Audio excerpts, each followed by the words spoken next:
Thank you very much. Thank you. Let's have a little fun, Paige, okay? Here we go. You may have a seat to make sure everybody can see. Thank you so much. Am I the only one that hears that song? And I see you crying in the front row, right? There's something about that song and something about where we are today as a country. I'm sorry, I didn't mean to call you out. She's beautiful. She's in tears. Thank you, Noah.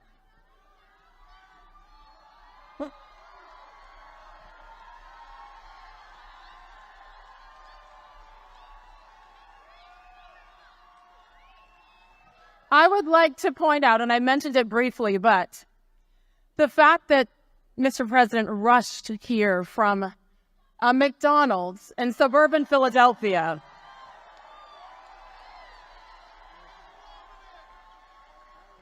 Okay.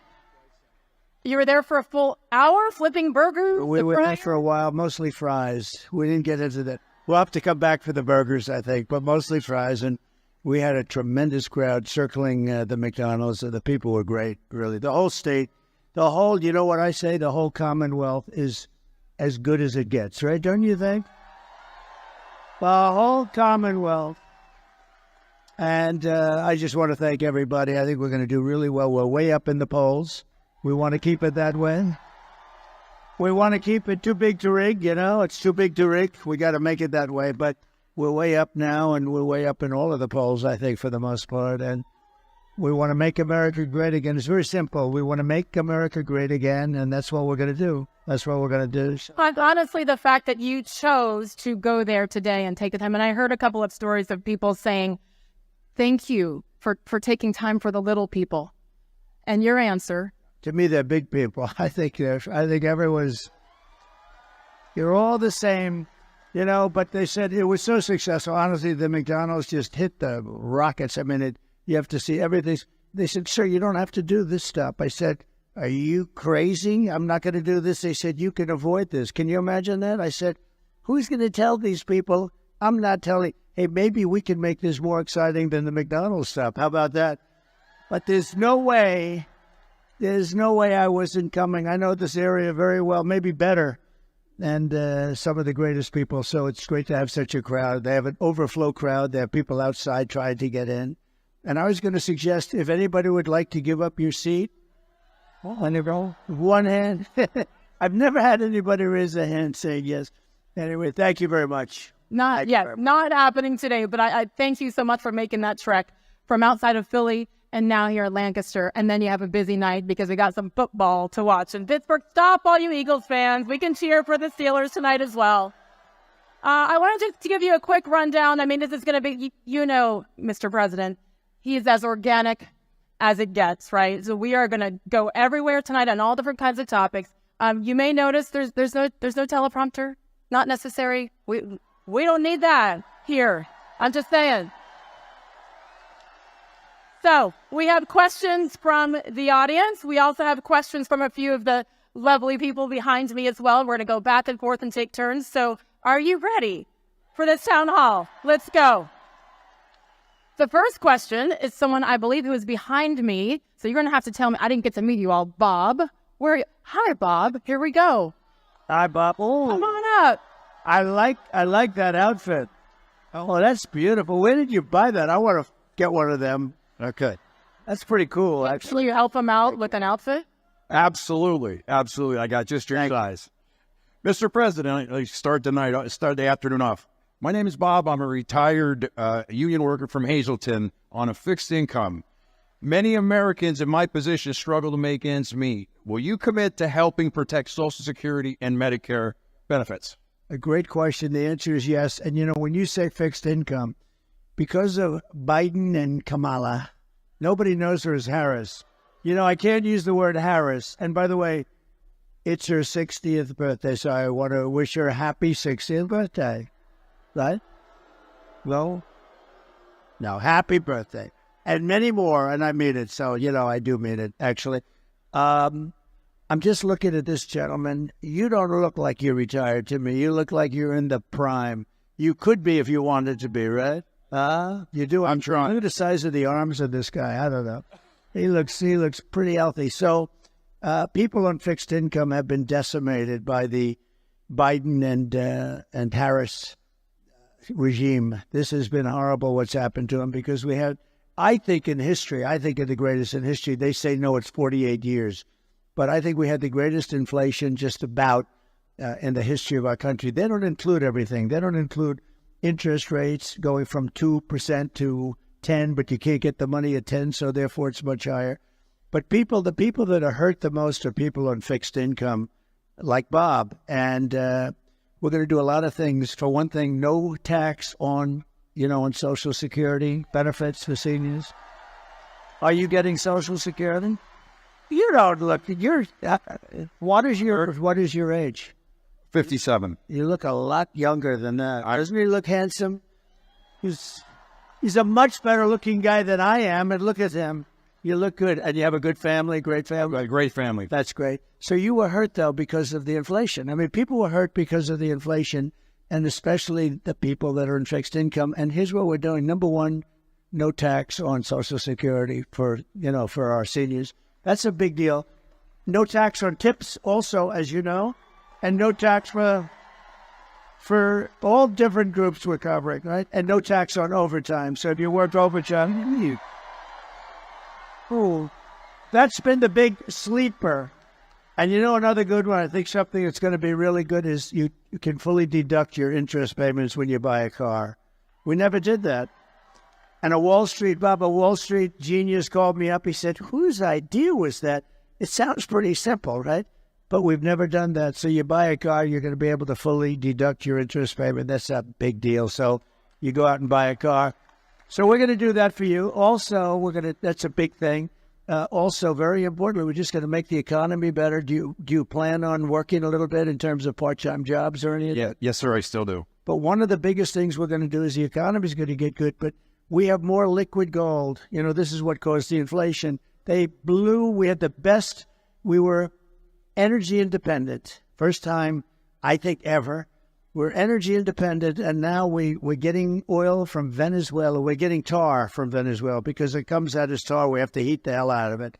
And it's done. There's only one place in the whole world that can do it, and that's in Houston, Texas. So for the environmental people, that stuff is going up in smoke in our territory.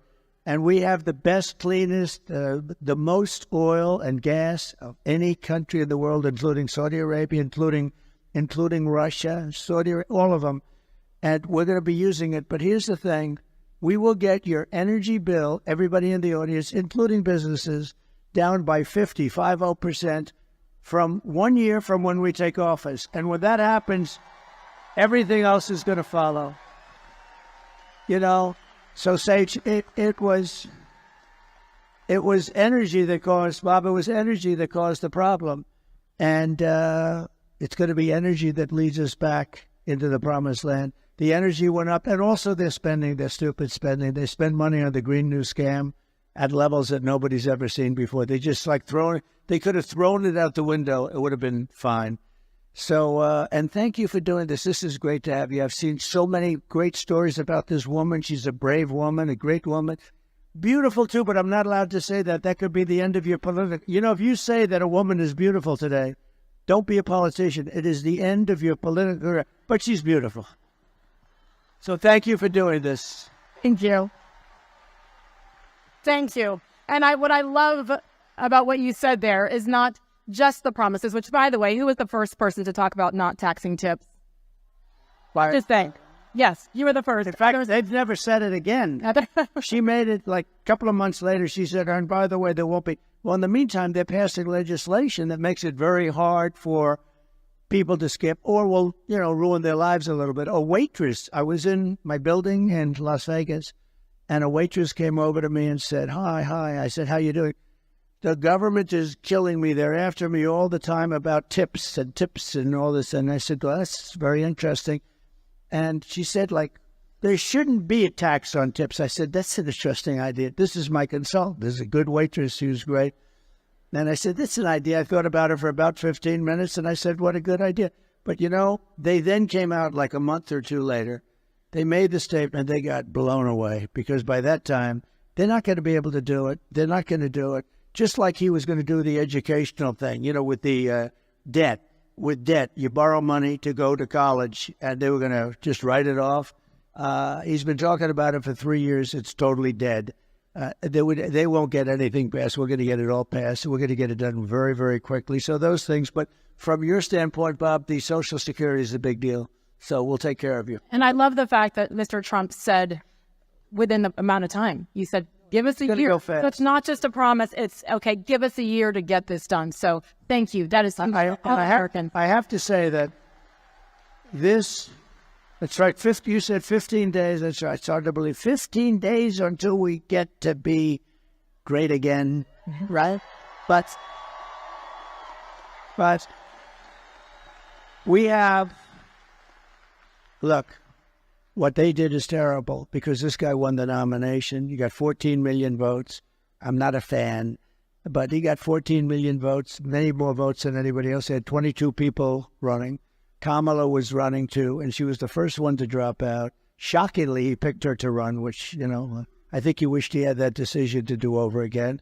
And they took it away from him. They took the presidency away. This is the first time in the history of our country, it was taken away like you take candy from a baby.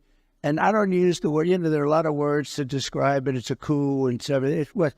They took the presidency of the United States away from him. And honestly, they shouldn't be doing it. And, they keep talking about a threat to democracy. They're a threat to democracy, and she's a threat to democracy. What they did is a terrible thing. And just to finish, I believe that Joe Biden likes me more than he likes Kamala. And who would think that? And, look, the bottom line, so we had a debate, Joe Biden, we had a debate, and he didn't do great in the debate, but that's understandable. He didn't do well.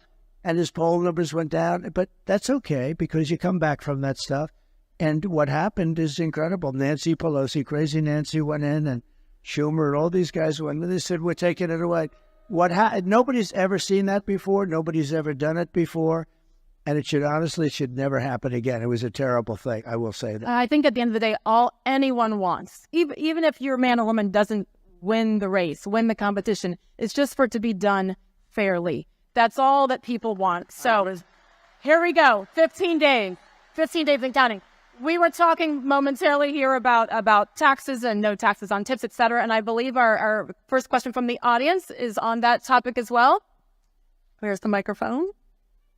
Right here. Hello. Here we go. Hello, Mr. President. Hello. My name is Suki. We've actually met before. Uh-oh. I have the tattoo. Here we go. I have the tattoo, the portrait tattoo on my leg. We met September 14th in Jim Worthington. Oh, good. He's a good man. That's Yeah, right. and I have your portrait on my leg every single day. I get to show everyone. Ooh. I love it. All right, there's our story for the day. Go ahead Here with we your go. question. Okay, Mr. Go ahead. President, again, my name is Suki. I have worked as a server bartender. I am a mom of 4 boys. My oldest is headed to medical school. My oldest son is a professional boxer. And 2 of my boys are MMA fighters. Oh. Ooh. That means she's got those good fighting genes. That's what it means. Wow. Are they good? Are they any good? How are they doing? He's all over TV. Wow. Wow, that's great. I am a proud mom. Most of my income comes from tips. Making ends meet in the economy is hard. Can you tell us your plan to lower taxes for working Americans like myself? Well, number one, we're going to make the economy much better. That's bigger than anything we can do is make the economy better. We're not going to let foreign countries come in and steal our businesses, our jobs, and everything else, which has been happening for years. And I must tell you, and I always tell them, why didn't you do something? When we were there, I did a lot about that. We had the greatest economy in the history of our country. We had the strongest border in the history of our country. I don't know if they have the chart, because this is such a different forum from from making a speech or doing a rally, but we have a chart that's an amazing chart. In fact, it's probably my favorite chart of all time, because I wouldn't be here without that chart. And oh, it wouldn't be here. We definitely wouldn't be. But if you take a look, see the arrow on the bottom? That arrow is my final day in office, and we had the lowest illegal immigration that we've had, I guess, probably in history, certainly in recorded history. And it was going lower. And we're going to let people in. We want to have people come in, but they have to come in legally. We have to know they love our country. We don't want people coming in that were up for murder. And not only up for murder, convicted. We have 13,099 convicted murderers that were released into our country from the prison systems, penitentiaries in other countries. And the last count was 180 countries when you think of it. And we just can't let that happen. We also, drug dealers, gang members, everybody. And if you look at Venezuela, if you look at a lot of these countries where they came from, they opened up their prisons and they allowed the people to come out. And honestly, I would have done the same thing about it. It's called open borders. They heard we were open. They took them out. Thank you. Oh, it's so cute. Look at her. She's very politically wise at that young age, right? Both. These are young kids. And everybody's liking politics nowadays. Well, we better win or they're not going to like it too much, I can tell you, right? They're not going to like it. So we can't let that happen. We're going to make our economy great, and you're going to really come along with it. And all of those other things that I talked about, including no taxes on tips, all of that's going to be just something very special for you. So thank you. Tell your boys to do great. I'll be watching, okay? And Mercado, look out for them. Okay, we'll be watching. We'll be watching. Thank you. Congratulations. Thank you. Thank you, Susie. And I think that is something that has not been talked about enough. We will get there a little bit later in this town hall as well, but the effects on the economy because of the open border. Yes, safety, but also the financial drain and every aspect. So we'll get into that a little bit. I have to tell you that, if you look at the polls, they'll tell you that the biggest thing is the economy.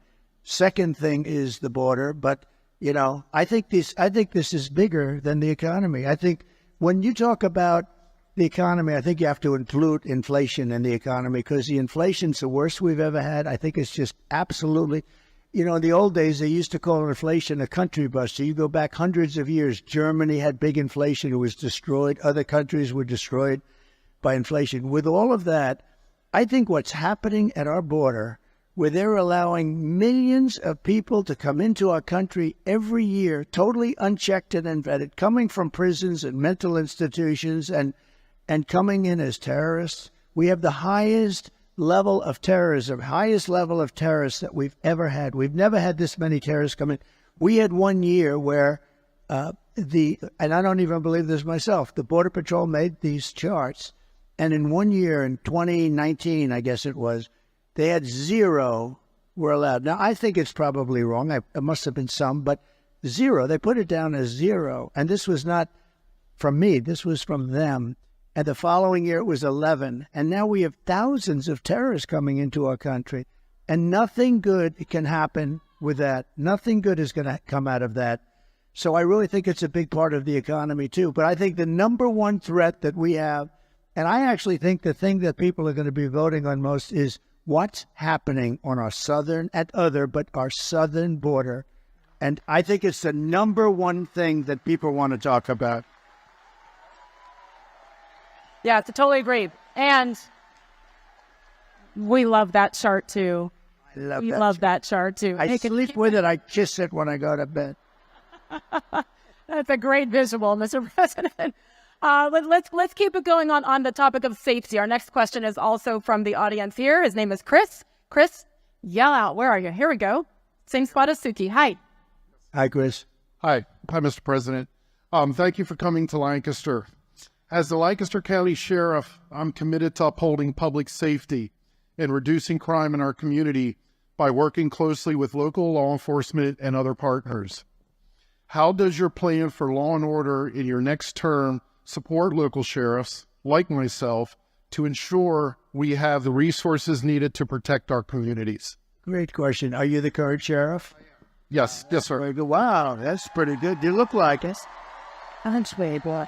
Can I, real quickly, this is a statistic that I know you know, Chris. In the Commonwealth, 49 of 67 county sheriffs have endorsed Donald J. Trump. I was one of them. And the rest are coming because nobody's endorsing. We have the endorsement of almost every law enforcement agency group in the country, so it's good. They have none. I don't think they have any. So thank you very much. Oh, I'll give you an answer to that. So we have to protect our law enforcement. We have to indemnify them against the bad things. You know, if you do your job well, oftentimes they go after you. They want your house. They want your pension. They want to fire you. They want to. We can't have that. We have great people, and we have people that have to be given back their authority and their respect because our cities are blowing up. We had the worst crime that we've ever had in the last year. Remember the other day, pretty recently, we were at the debate where I was debating with David Muir of ABC Fake News. And I said, we have crime at a level that we've never had it. And a lot of it's migrant crime now. The migrants are coming and they're causing crime and they're tough as hell. And they're causing they're taking over like Aurora and in Colorado. And I mean, they're taking over buildings. They're in the real estate business all of a sudden, but they're vicious people and they're taking over. And he said, no, the crime is down. Crime is down. I said, crime's not down. No, it's down. The following day, they released the figures and crime is up 45%. And I haven't gotten this guy, David Muir. Everything I said, I said, who am I debating here? I had two of them from ABC and I had her. She was the easy one, but they were terrible. They never questioned her on one thing, but he said, crime is down. No, crime is way up. And the FBI, we have to look at this because the FBI put out charts that crime was down initially because they didn't report certain little areas of the country, like the worst areas in the country for crime. And it turned out that their stats were very wrong and very misleading. But he was wrong because it's up like at least 45%. That's an incredible. You take a look at Venezuela, take a look at some of these countries that are taking all their gang members and their criminals off the streets and giving them to us. Their crime is down 40, 50, 60, 70%. So we're going to give you back the dignity and the respect. You know, we have great respect for you, and we're not going to let this happen. You can stop crime. You just have to be given the go-ahead. You go to Chicago, you go to a lot of cities, and they rob a department store, and guys are walking out with refrigerators. They have it on their back with and air conditioning and everything. And they literally are stripping, and the police are standing outside, and they're shaking out of anger because they really want to do something, but they're told to stand down. And they're watching these criminals walk out. We're not going to have that happen. We're not going to let that happen. So thank you very much, Sheriff. I appreciate it. Thank you. You know, I think, unfortunately, since you left office, and certainly 2020 and COVID and George Floyd, I mean, it has been tough. And that's why I think we're all so grateful for the men and women in blue, because you do put your lives on the line every single day. So thank you, Chris, honestly, and for being a leader there. But I'm sure that is something that these sheriffs have to worry about to encourage men and women to come back to the police force, that they will be supported on a federal level. It's become more and more dangerous. I mean, I visited a great family in Long Island where a policeman who was killed said, please open the door. They opened the door and they start firing. The windows were darkened. They opened the door and they start firing. There's not a thing you could do, even if you were allowed, and they're not allowed, to open the door with a gun in your hand. You're still not going to make it because you can't beat that kind of speed. I mean, he's got a gun. And they started firing. He died. I went to the funeral. He died, and I paid my respects to the most beautiful family, and they can't even believe it. But the wife was telling me that she was so afraid it was going to happen. And things are happening today. It's a very dangerous profession. Of course, being president is a very dangerous profession. You know, we were going over that the other day. 1/10% of race car drivers, that's pretty dangerous, right? 1/10 of 1% race car drivers die.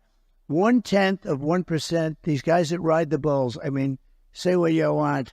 They are very brave. That is, but 0.1%, similar to like the race car stuff. With presidents, it's a lot of them. If you think about it,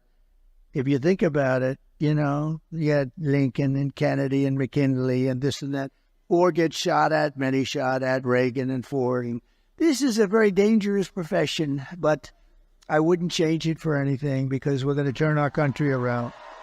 We're going to turn our country around, but we're going to do it. We're going to do it fast. Thank you.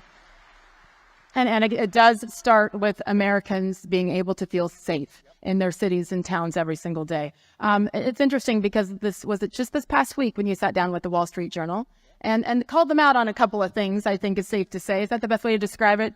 He let them know what he thought about the ways that they had reported things and certainly the way that even questions were being asked. And if you look back at that factually, whether it be tariffs, whether it be crime, like we were just discussing, whether it be the border, whether it be COVID, they were wrong about a lot of things, and you called them out on that. In particular, with what we were talking about with the southern border. We have to take care of our border. Our border is so important. And you look, it's just common sense. People are coming through that are criminals. You're going to have more crime.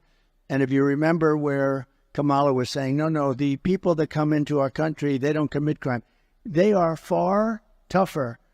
The one thing nice, our criminals look like very nice people by comparison. These people are vicious. The level, you just take a look at some of these gangs that are coming in. So our criminals look much nicer than they used to. That's the only thing we can say, but that's not much. The Wall Street Journal was interested. I had like a 2.5-hour meeting with them, and it was a great meeting. I respect the Wall Street Journal a lot. And we had with the editorial board, and they actually wrote a beautiful story about it. But the one thing they said that was great, we've watched this guy for 20 years. The one thing we know is that he's got no cognitive problem. I have no cognitive. She may have a cognitive problem, but there's no cognitive problem. It was nice that they actually said that. They said, you know, if anyone has any questions, we were grilling this guy for 2 hours or 2.5 hours. Got no cognitive. In fact, if anything, he's maybe better. I don't even know if I like this. Maybe he's better than he was 20 years ago. So anyway, no, it's and I actually call for a cognitive test for all people wanting to run for president. I think not based on age. You know, some of the greatest leaders in the world, and I'm not 80, and I'm not that close to 80, but in the Biden case, he's 81 or 82. And, you know, that's okay because I know people that are unbelievably successful. By the way, a man who's very successful is Rupert Murdoch, and he's 93 or 94. He was at a meeting that I had the following day, and he's sharp as you can be. I mean, he's the same guy that I've known for 25, 30 years. He's sharp, and he's in his 90s. We've had some of the greatest leaders in world history that are in their 80s. And but it was very interesting because in reading the article, it was a great article. But I appreciated that they said that. It's very nice that they say it. I've done cognitive tests. I've done them twice, and I aced both of them. And the doctor, in one case, said, I've never seen anybody ace them. They've never seen anybody ace them. But I'd like to see cognitive tests for anybody running for president or vice president. I think it's important in a way. And it should have nothing to do with the number, the age, in my opinion. No, it's all about the test and turn them in and make that part everybody. You know, I did ask about it. Why can't they? They say it's unconstitutional, which I think is too bad or ridiculous. But I'd like to see that. I think it would be great if we could have, you know, good, strong tests for people that are running for president, vice president. They do say, however, it's unconstitutional. Who likes the idea of that? I do. Yeah. Well, there's an age minimum, so add that to it, 35 years and a cognitive test. Yeah. Because you could be 41 and have cognitive issues, right? I mean, I've said it for a long time, and I think it would be a great thing if we could do it. Let me ask you one more time to wrap up the topic of the border, because the second you left office and Biden-Harris took over, they immediately implemented changes and changed drastically so many of these 99 changes. Can you? Immediately. Like remain in Mexico. Like you got to remain in Mexico. You can't. That's a little change, right? And you think that was easy to get from Mexico? I said, we want to, and because of tariffs, I said, look, if you don't agree, I'm going to charge you 25% tariffs. They said, We would love them to remain in Mexico. I'll never forget. They were so against it. So how quickly can these be implemented again and changes made? Almost immediately. Remember one thing. I watched her the other night about a bill. The bill was a disaster, by the way. It was a horrible bill. Would have let people have immunity. It would have given people, millions of people would have allowed it to come in aimlessly. It was a hopeless, horrible bill. But she always uses that. And we would institute, she's trying to get tough now on the border after 4 years of destroying our country. Now, all of a sudden, a couple of months ago, they went to a little bit tougher. The only thing she didn't stop are airplanes flying over the border, loaded up. You know how many people? Hundreds of thousands of people come in by airplane. They didn't stop that. They forgot. I think they said they forgot. They want to show a little toughness. But look, we need strong borders. We need great elections. If we don't have great elections and strong borders, then we don't have a country. Those two things and other things, but those two things are at the top of the list. We have to have strong borders, and we want people to come in. Yes. But we want people to come in that can really do it, that can do a job. And we're going to get that. We're going to get that. But we have to get rid of the people.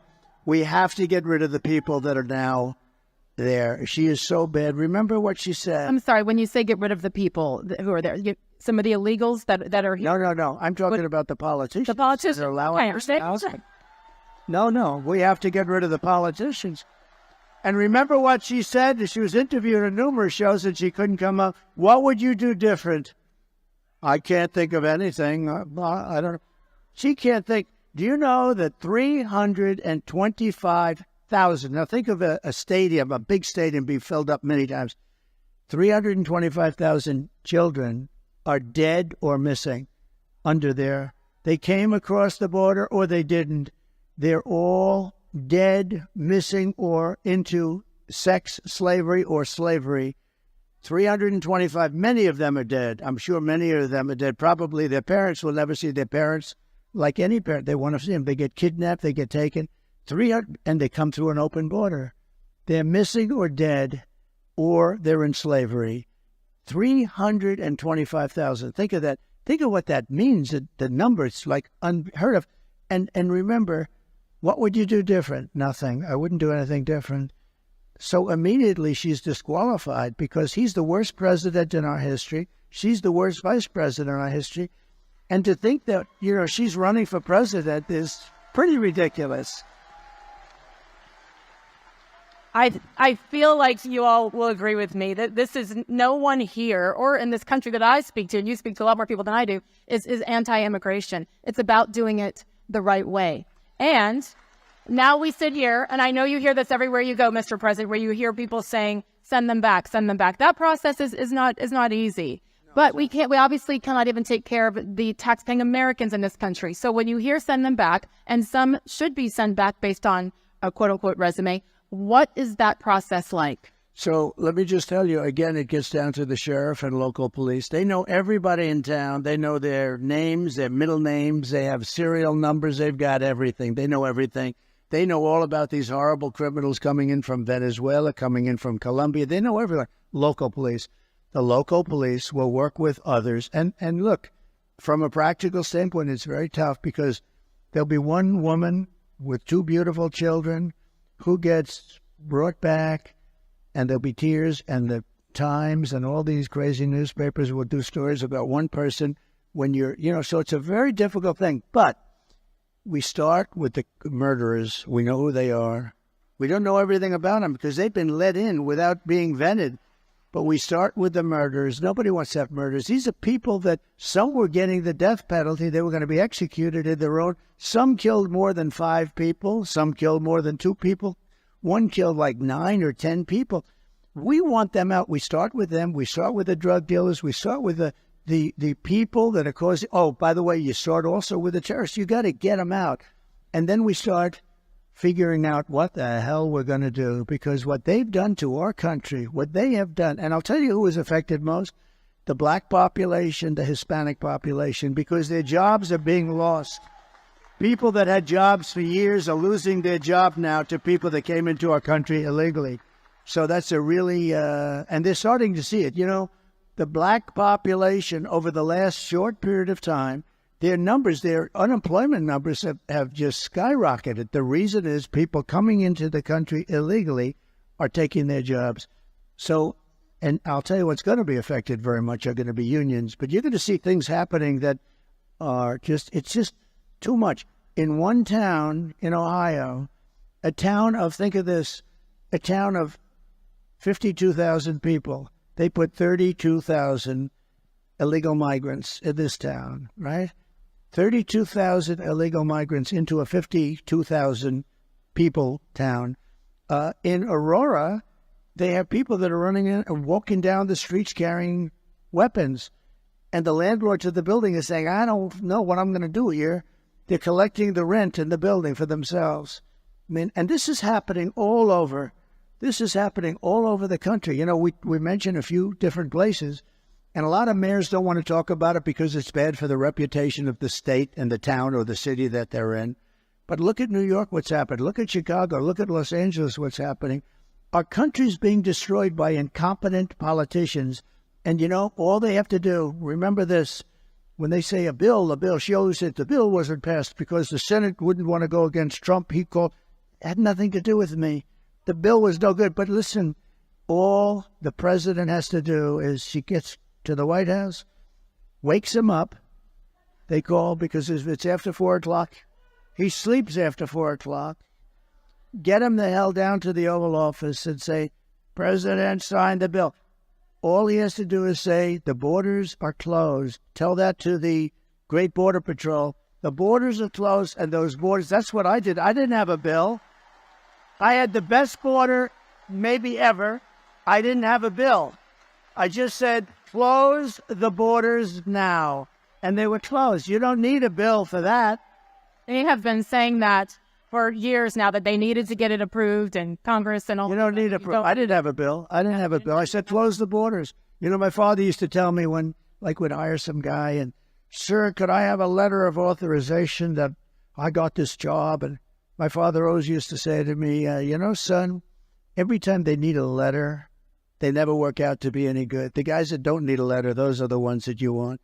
Because when they ask for a letter, that means they don't have it. This guy. So what happens is you call up the head of the Border Patrol, you call up the group, and you say, effective immediately, the borders are closed, and they close up. And that's what I had. I didn't have a bill. I closed up the borders. And the billions of dollars that are being spent across the country to pay for the education, the health care, the rent, the insurance for illegal aliens can go to Americans, can go to minorities, can be spent on veterans who are on the streets homeless. So I have hope, and we're going to hold you to this. But, you know, it's not financially feasible or sustainable for us to be paying for for millions and millions of people. It's estimated now that the real number is over 21 million people in 3.5. 21 million people came into this country. Many of them are seriously bad people. And that's why the graphic is the best. I was wondering who that was. It's the fake news. Huh. No, these guys are great. These are the photographers. When they take good pictures, I like them. When they take bad pictures of me, I don't like them. They usually turn out to be not so nice, but that's okay. Here's a man. Pulitzer Prize, Doug. Pulitzer Prize. It's the only thing good about the New York Times is Doug. Pulitzer Prize, everybody. Pretty good. He's good. He's a good guy. They're all good guys. Very talented guys. Good. Yes, we pay extra close attention to any movement up near the. I was wondering who's coming in. I was looking. I was getting ready. Put up your dukes. Here we go. Here we go. Again, yes. Back to the audience. Where is Paul for a question? I thought it gets worse behind me. Hello, Paul. All right, Paul, let's go. Hi. You ready? And to kind of talk a little more about the border. My name is Paul, and I served in the United States Army in the Pennsylvania Army National Guard. Oh, thank you. Ellen Sasson. We got to get you on camera, you know? Let me get up. These are the most uncomfortable chairs, but I think we'll get up. There is There is no chair like that chair. I'm so glad you said it. How are you? Nice to see you, man. Great. Meet you. Go ahead, please. Sir, right now members of the National Guard are mobilized because of the crisis at the border. How soon will the wall get finished if you're elected? So the wall, we built hundreds of miles of wall, more than I said I was going to be doing. And again, I had a hard time with Congress on the wall. I took it out of the military because we rebuilt the military. We had a lot of money in the military. We took out billions because I considered it an invasion of our country. It was very easy. And we then got sued by Nancy, crazy Nancy, and all the Democrats. And we got sued 11 different times. We won all the suits. It was brutal, but we were sued a lot. And we got hundreds of miles of wall built. And then I said, let's add some more. And one of the reasons we did have the great success is because I got the wall built. I was building wall at levels that nobody had ever seen. And we were going through tremendous obstacles. It was hard, but we got it done. And then I said, let's add 200 miles because there were certain areas. You know, it's interesting. When you add wall here, you got to add a little more wall here. And it was just one. It's like water. It's like water. And we were ready to do that. We ordered 200 miles. It was ready to be thrown up. It could have been thrown up in 3 to 4 weeks. And then we had a very unfortunate election. And these characters took over. And I said, you know, something's going on. They're not putting up the wall. They have to put up the wall. It would have been unbelievable, totally secure, very hard to get through the wall. That was the wall specifically that Border Patrol and all of them wanted. This is the one that they wanted. It wasn't what I wanted. I wanted to have concrete plank going up 30 or 40 feet. They said has to be steel, has to have, have to be able to see through it, et cetera, et cetera. And this is a combination of steel, concrete, and then rebar in the middle, each one of those pieces. And then they have, I told this here, they have an anti-climb panel on the top. And I hated it because I didn't like the way it looked. These things were so beautiful. And we had to put the anti-climb. But I said, no way I'm going to do that. I hate it. It was costly, but I hated it. And then we had people climbing. And it's true, the anti-climb panel is exactly what it is. It was much harder. So I said, all right, we'll do it. But this is exactly what they wanted. And they didn't want to put it up. And that's the first time that I realized that they actually want an open border. Who would want an open border? It's like, who would want an open border? Who would want men playing in women's sports? Who would want all these transgender operations on your children? So we built a tremendous amount of wall, and we were going to do another 200. But I got Mexico to come in, and they gave us thousands and thousands of troops while we were building the wall. That was hard to do. Remember, I always said Mexico will pay. They paid much more than what I was talking about. They gave us troops. They did a really good job. They didn't want to do it. They said, no way. And I said, way. And they said, no, we're not doing it. And I said, if you're not doing it, I'm going to charge you a 25% tariff. And they said, these tariffs are I'm telling you, it's my favorite word in the dictionary, outside of love and religion. But so I said, we're going to charge you. And we got the troops from Mexico free of charge. And they were, it really did the trick. We had great success. But the net result is all of this wall that we built, they ended up selling for 5 cents on the dollar. Very expensive stuff, too. Not all of it, but a lot of it. And Texas wanted to use it. Arizona wanted to use it. And the federal government wouldn't sell it to them. And they sold a lot of it for 5 cents on the dollar. These are people that hate our country. I'm convinced of it. There's something, you got to vote them out. We got to get back to common sense, right?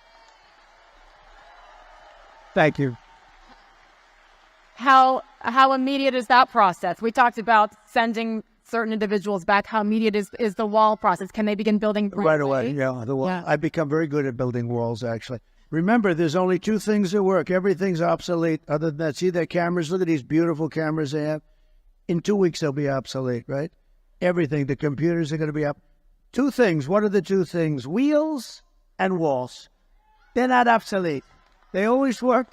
And you can always have a wheel and a wall, right? Look at her. She was the one that was crying. If she was crying, that means she likes Trump. You like Trump. Look, she's crying again. She's crying again. Here we go. Stand up. Show everyone. Oh. Very nice. Thank you, Schoolboy. Are your friends as passionate as you? Yes. Well, Oh, boy, I'm glad they have those good seats. Thank you, darling. Appreciate it. Thank you. We call these, don't we call these happy tears? These are happy Those tears. are Of course. tears Yeah. that are happy tears. Okay, let's keep it going. Olivia, I'm not sure, is Olivia in the audience or is Olivia on stage? Hello, Olivia. Come join us. You get to stand in the middle here. Go right ahead. Good evening, Mr. President. My name is Olivia, and I'm a first-time voter from Stevens and a college student. Based on the inflation and weak job market, it seems like a big stretch that I'll ever be able to own a home. What is your plan to help bring down inflation and make life more affordable for Americans like me who are just starting off? And a home is a big deal, right? You know, you can't have the American dream because I'm giving the American dream. I gave up so much during that 4-year period. We had the greatest economy. We had the greatest everything, and people were back to a thing called the American dream. I'm so glad you used the term. We're going to get interest rates way down. There are some places, 35% the cost of a home are regulations and nonsense that shouldn't be between long-term zoning where it takes years and years to get it developed. We're going to take a lot of that out. I did, and they put a lot of it back in. The environmental approvals are terrible, just terrible, so ridiculously bad. And we're going to get it taken care of. We'll bring down the cost. The biggest thing with two things: make the economy good so you get a lot of money, right? Make the economy good. And the other thing is interest rates. We're going to get interest rates. Right now, you can't get money. Even if you had a good job, you're paying 10%, you're paying 11, 12%, and you can't get it. When I was president, it was 2.2% interest, and now, and the money was all over the place, and now you can't get the money. So we're going to make sure that you can get the money. And who's going to occupy that house with you? Right now it's just the... But a beautiful family eventually, right? I'll bet. Thank you, darling. Thank you. Thank you, Olivia. How about that first-time voter, Olivia? Great. Gets to ask the president a question. You go, girl. Good job. Let's keep it up. Ready? Where's Ty? Ty, hello. Come on up here, too. Right in the middle. I like that. You like that, everybody? Should I do it? Should I do it? What do you think? Should I grow one? The goatee? He said yes. Yeah, why not? Sure. Thank you very much. Good evening, Mr. President. We'd like to first thank you for being here and taking questions from us. The people of Carbon County would like to thank you for your service and commitment for making America great again. My name is Ty. I'm a small business owner. I've seen the detrimental effects of Kamala on the war on coal and rising energy costs. When you were president, the average price for gas around here was about $2.50. Today at the Wawa on the corner, it was $3.34. That difference over 4 years adds up. What is your plan to help businesses like myself, especially with the cost of energy? So we actually had, and a big thing is going to be the cost of energy. Energy is so big, it's so like amorphous. It's all over the place. If you make donuts, it's the stove and the truck to bring them to wherever they're being delivered. The biggest thing is energy with this, with what you're talking about. We're going to get that way down. And our price per gallon was actually, we had it down to $1.87 a gallon. And we had actually the $3.50 was up to, that you had mentioned, that was up to $4, $5, and $6. And it was heading up again. And then they went back quickly. You know, they ended my energy policy and they were getting killed. And they went back to it. What they don't say is that they went back to it. You know, they said, we're getting killed here the day after the election. If they won this election, they're going to go to a no fossil fuel deal. You're going to have all electric, and you're going to say, oh, I can't go far.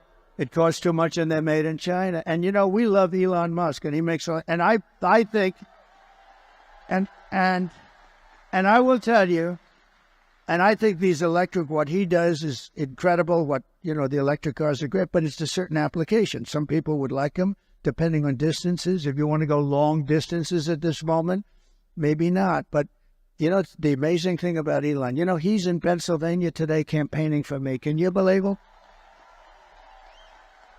And the Tesla is a great car.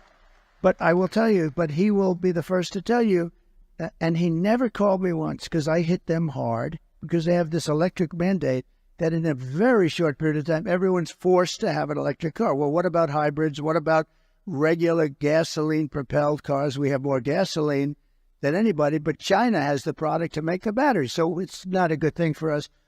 I've never had a call, and I speak to him a lot. He's incredible. How about that rocket that came down a few days ago? How cool was that?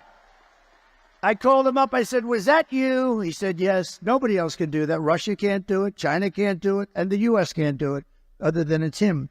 But no, he's incredible. But, amazing thing, he never once called me up and said, give you my word, I never once called me up and said, lay off the electric, would you? He gave me the greatest endorsement. He understands he's going to have a tremendous market. There's a great market for that, but not 100% of the market. It's, gasoline and hybrid. And there's another one, hydrogen. Did you ever hear that? That's a new one. But here's the problem. He knows. Mr. Wall, please stand up. He's heard this before. This gentleman has come to 300 rallies. He likes me. He's a very successful guy, too. He just likes these rallies. He'd rather be watching this than some crummy football game, right? But what is happening is there is a lot of great technology, but hydrogen is not acceptable because it's better than anything except when there's a problem. It has a tendency to blow up. And when it blows up, you are unrecognizable. They call the wife down, would you please examine, not really the body, because there's no body, it's just a pile of stuff. And I don't want the hydrogen, if you don't mind. It's one of those things that's really wonderful, but when it doesn't work, you're dead. We don't want that. So we'll come to another. But there'll be over a period of time, there'll be other things. We're going to get those interest rates down. And I'm telling you, I said it at the beginning, I'll say it again. We have more liquid. Think of it. We have more gasoline and gas, and we have oil converted easily into gasoline. Also oil for your house, for your air conditioning, for your heating. We will have your electric bills and all of your energy bills down we're going to cut it in half. Anything you're paying right now, and that's going to make your business strong by itself. And it'll be done within 1 year. Because what are we going to do? Drill, baby, drill. Frack, baby, frack. We're going to frack. We're going to frack and drill, okay? Thank you, man. Thank you. Oh, good. I will. And Ty, what is your business?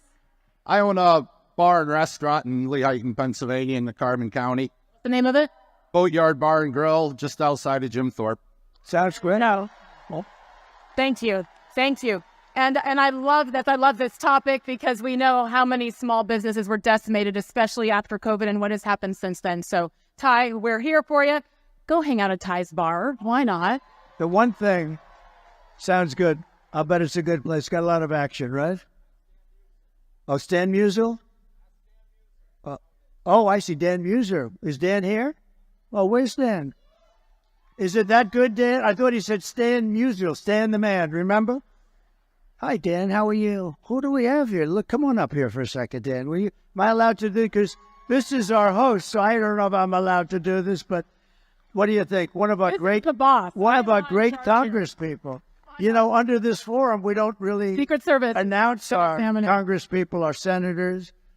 And you're going to tell me who else is here with you, Dan. Come on up. This guy is fantastic. Dan. Come on to the middle. How are we doing? Most importantly, Dan, he's very much involved with the election. How are we doing? We're doing great, Mr. President. And you know why? Because the enthusiasm for you has never been higher. And hey, how about it, everyone? We have so much to thank you for. What you did as president, our country was never stronger. What you're doing now, you and your family, what you've gone through for surviving, we thank you very much for that. And folks, how about we're going to be thanking him so much when he truly makes America great again. It's all going to happen pretty fast. Thank you, Dan. Lloyd, come on up here, Lloyd. Come on up here. Lloyd Schmucker, Congressman, warrior. Lloyd Schmucker, come on up here, Lloyd. Thank you very much. That's great. These are two warriors. He had no idea he was being called on stage, did you? No, not at all. But I can tell you, this is the district that I represent, and these are a room full of people who love you, Mr. President. They love him, too. And I'll also tell you the enthusiasm is higher than 4 years ago and even 8 years ago right now. We're seeing volunteers like we haven't seen before. We're going to win this area big. Thank you very much. Thank you both. Thank you, Dan. Thank you, guys. Thank you very much. Thank you. Thanks for it. Thank you. Good. Oh, I'm lucky. Oh, you have no idea the hell that I'd have to. If we would have said goodbye and these two warriors weren't introduced, I would have had a problem. I would have felt very badly good. Is there anybody else? You're going to go for McCormick. I know that, David. You know what I enjoyed watching was the expressions on the faces of the Secret Service as he's inviting people on stage, right? They're not happy. They don't get too happy. That's right. They're saying, excuse me, sir, they won't be allowed on the stage. This has been really great. I think you ended the question with Ty about frack, baby, frack. And Going to frack, baby, frack. Frack, She baby, is frack. not going to frack, by the way. She's been against fracking. She wants to confiscate your guns, and she will do it. You know, with a politician, take a look at their initial record. That's what they go back to. She's only doing this because of the election. She just changed all these policies. She changed 15 different policies. She wanted the transgender operations, I mean, almost at will. And a lot of them, though, the taxing, she wants to do a capital gains tax on, think of this, on unrecorded values. Think of this. If it goes up, you don't have any cash, it goes up, she'll put everybody out of business. She wants a capital gains tax that's going to destroy the country. She wants to raise your taxes to 70 or 80%, kill all your jobs, chase everybody out to other countries. You know, businesses today, they will leave our country. They're international businesses, the big ones. And you want to get cute. Everyone's going to pay. They say one day, I'm going to Asia, I'm going to Europe, I'm going to Germany, let's say. I'm going someplace. We can't do this. She wants capital gains taxes that have never been even tried before. They will destroy the country. This woman is so incompetent. She's so bad. You cannot, and I would normally not like to speak like that. If they get chosen, our country's finished. You know, Elon Musk is a very smart guy. You got to see his endorsement. He said, if this election isn't won by Donald Trump, our country is essentially finished. That's a hell of a statement for him to make. And he's a totally brilliant guy. This guy's got so much. And I have to say, and I've said it before, I said it yesterday at the rally, he makes something that Starlink, that I never heard of it, but it's great. It's communication. North Carolina, Georgia had some areas that were not, basically it's communication. It's a communication system. But especially North Carolina is the job that it was just totally demolished. They had no communications. People were dying. The federal government failed. Worse than Katrina. They did nothing. The White House, her and Biden did nothing. And they needed to get Starlink. They said, you know Elon Musk? I said, I do. What? Because I was there. They said, is there a way we could get Starlink? So I called him up, and he had that to them so fast. It was unbelievable. And you can't get it. The congressmen know this. And so I just want to thank Elon Musk. But when you look at his endorsement, where he endorsed me, I mean, he's not going around all over Pennsylvania day and night. It's like he's running. He just feels that our nation, if it doesn't win this election, the nation is not going to survive.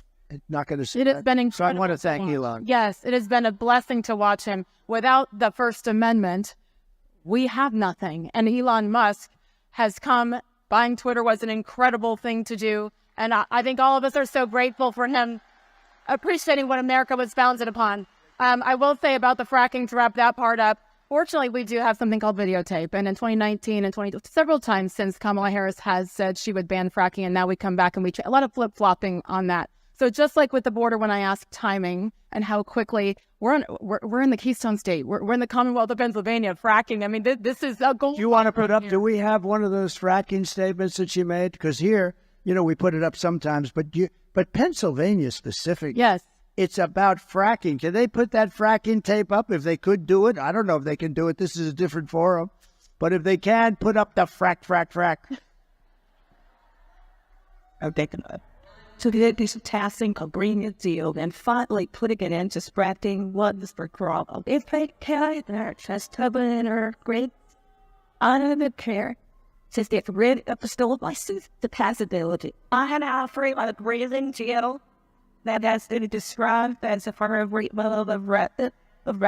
What in the literature that's so look the it was left when his cyber had on the online 36 appointment on sound from important what business solution for voters can pass jobs and interests in what also fulfills it. Keep people armors at the village and just any citizen and good jobs and then consider work. First, we can build on the side of the most hot. So there you heard it. Good job backstage. Give him a moment. I said, give me that fracking statement. No, she doesn't want fracking. She's never wanted fracking. And by the way, she destroyed one of the greatest cities in the world, San Francisco, destroyed it. It's not even livable. She destroyed it. And she destroyed, along with Gavin Newsom. Have you heard of him? Terrible, one of the worst governors. He'll go down as one of the worst governors in history, Gavin Newsom. But the two of them destroyed California. How do you destroy California? The ocean, the web, the temperature, everything is, it's like a perfect place. They're destroying it. They had more people leave it, think of it, than come in. First time, I think, ever.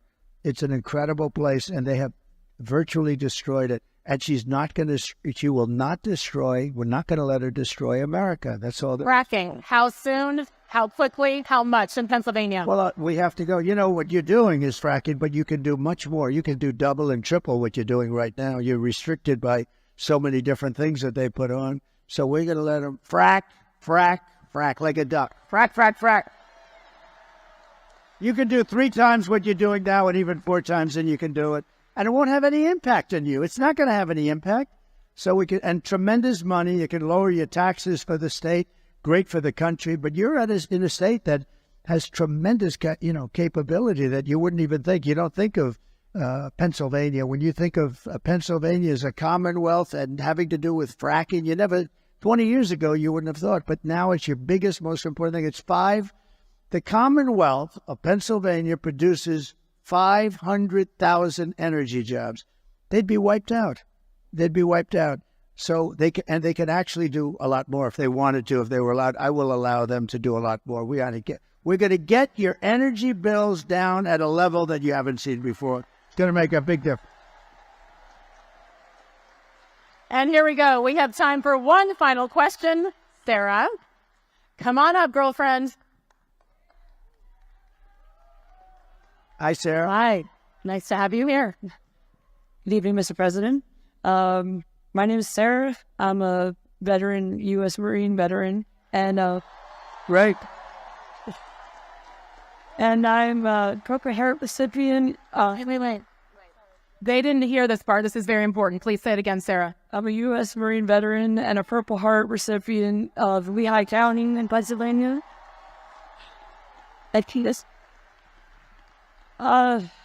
Many veterans face significant challenges such as accessing quality health care, mental health support, and transition assistance back into civilian life.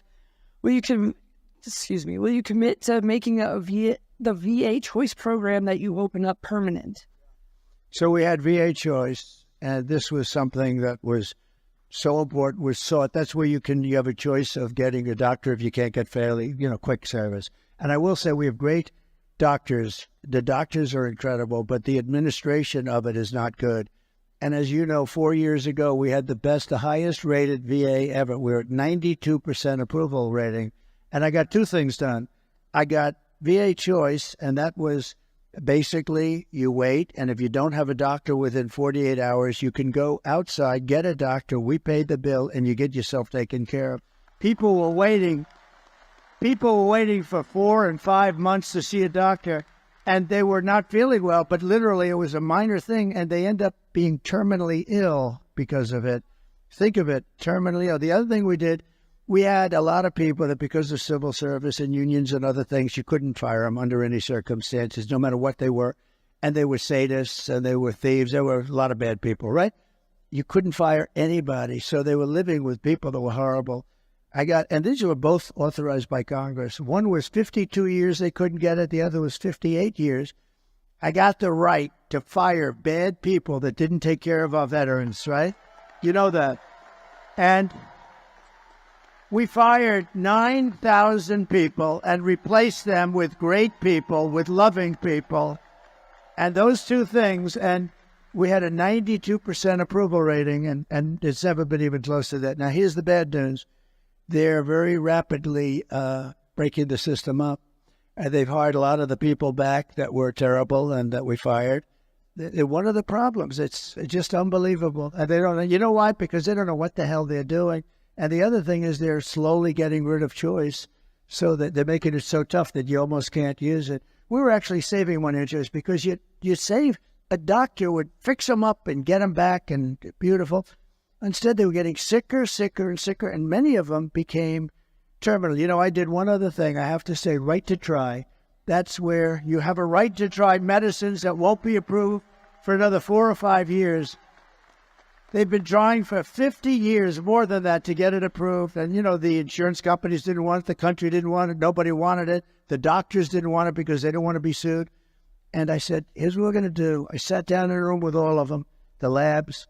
I said, we're going to make a deal. They're going to sign a document saying they're not going to hold anybody liable, and we're going to get the right to try. And nobody really wanted to do it, but we did it. I forced it on them. We have saved thousands and thousands of lives. And even the labs now, and the doctors like it, because we're finding out that, you know, some of these things are incredible. They're taking people that were terminally ill and they're getting better. Some of them are getting totally better. And we've saved thousands and thousands of lives. It sounds so simple. I love the name, Right to Try. People used to go to Asia. They'd go to Europe. They'd go all over the world looking for a cure, or they had no money and they couldn't do that. They'd go home and they'd just die. Now they sign a simple document, and we're using space-age things that won't be approved for another few years by the FDA, and we moved that time up. But they won't be approved for a little while. You know, you have to go through a very extensive testing. But if people are willing to sign that, we have saved so many thousands of lives. So I think you understand. But we're going to go back to choice very rapidly. Immediately, we're going back to choice. And we're also going to get rid of the bad people that don't love you. Okay? Thank you, Sarah, and thank you for your service. My goodness. Army brat here. That's where our roots are. Our servicemen and women, our first responders, that's where it is. And so thank you, Sarah. Thank you so much, and congratulations. I want to wrap up on this if I could. I had the opportunity a few months ago to talk to your lovely daughter-in-law, Laura Trump, on my show. She is incredible. She's an incredible woman. She is obviously so committed to bringing you back to where you belong. She's an incredible mother. I've been traveling with her a lot lately, and she's amazing. And one of the things we talked about on my show was the why with you, because you have a lot of other things you could be doing right now. Your bank account looks pretty good. You have a few golf courses around the country. You have a few buildings here and there. You had 4 incredible years. You have grandchildren. You have another one on the way. Congratulations to your daughter, Tiffany. One of my favorite moments with you was watching the RNC and watching your daughter, your granddaughter, 17 years old, on the stage, and what that must have felt like for you. So there's so much that you have. And then you come out here and you just said it's such a dangerous job, and you choose to continue to do this when you don't have to. It's safer, it's cheaper, all of the things to not do what you're doing today. Why? Why? So, thank you. Thank you.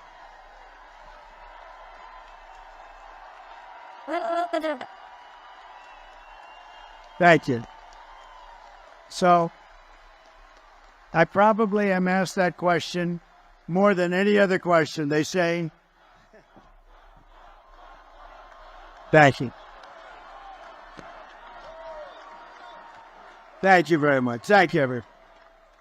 I think I'm asked that question maybe like, why do you do this? Or if you had it to do again, sort of a similar question, would you do it over? And the answer to that is so easy and so emphatic, yes. But the reason is, I was saying to, in a sort of kidding fashion the other night at a rally with these great rallies, and I was saying, I didn't have to be here. I was in the middle of a little bit of a rough area, and I loved every minute of it. We had I think 28,000 people. That's that. We had 101,000 people in Butler. You know that. We had 107,000 people in California the other day.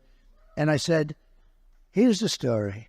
I could be anywhere I want. I could be on the finest beaches having that sun go over that very white skin that hasn't seen sun in years.